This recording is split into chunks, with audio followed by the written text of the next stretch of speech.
So this story happened back on December 2023, December 28th. Well, I think it happened on New Year's Day or Eve. I'm on peoples.com. First, okay.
I'm on Fox 26 Houston. Our first story takes us to Houston, so Houston's going to take it in.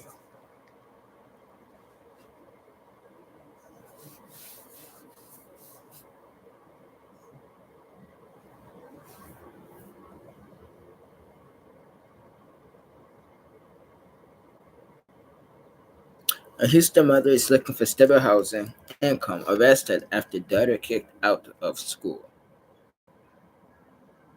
Deanna Johnson found herself in legal trouble after confronting her child's school regarding her daughter's removal from the campus in Northeast Houston.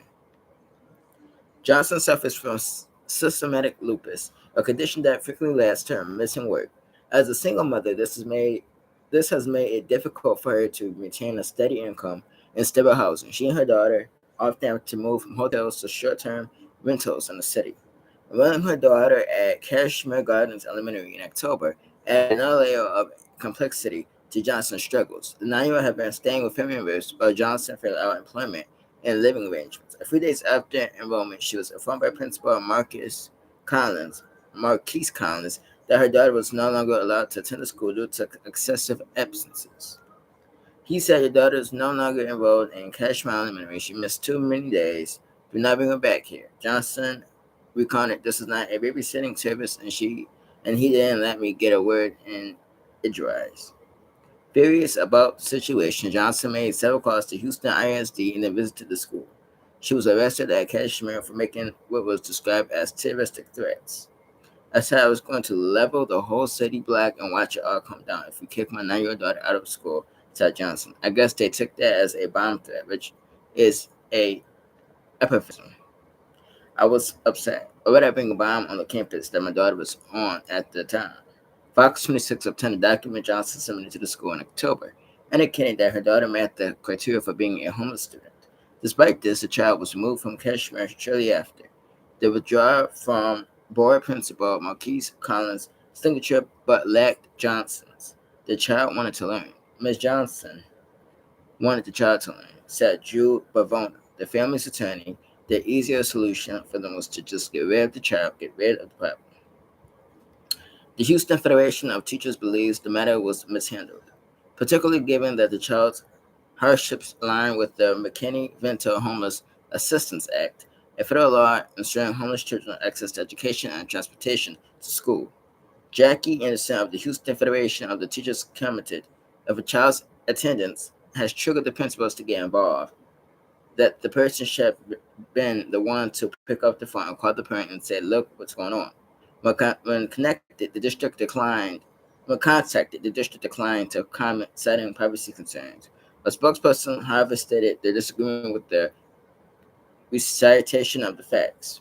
Johnson's daughter is really doing well with her aunt in South Carolina. The family's attorney indicates that legal action will be pursued soon. My thing is this. Because AFC talked about this story, and the next story I'm going to talk about yesterday. And my thing is this: the mother had lupus, so she was having issues taking the daughter to and from school because of her condition. They was in homelessness and having difficulty. But the thing is this: when your children miss a certain um, amount of school, the school job is to drop your child from school. And unfortunately, um, like AFC said, shout out to AFC, there are people who don't have two arms or two legs that are making sure that they have a way and or dropping their children off at school. So, you know, you could have called the school and let the school know what was going on. There's different ways you could have did. Going up to the school and getting into it with people and then dropping would consider a threat. If it sounded like a threat, it must have been a threat. It wasn't a smart thing to do because it don't help the situation. It makes the situation worse. So, fortunately, your child's gonna have to be enrolled in another school. But this is lesson learned to parents. When children miss X amount of days of school, the school have a right to drop them. So, just keep everyone in your wishes. And we're gonna move on to our final story at night.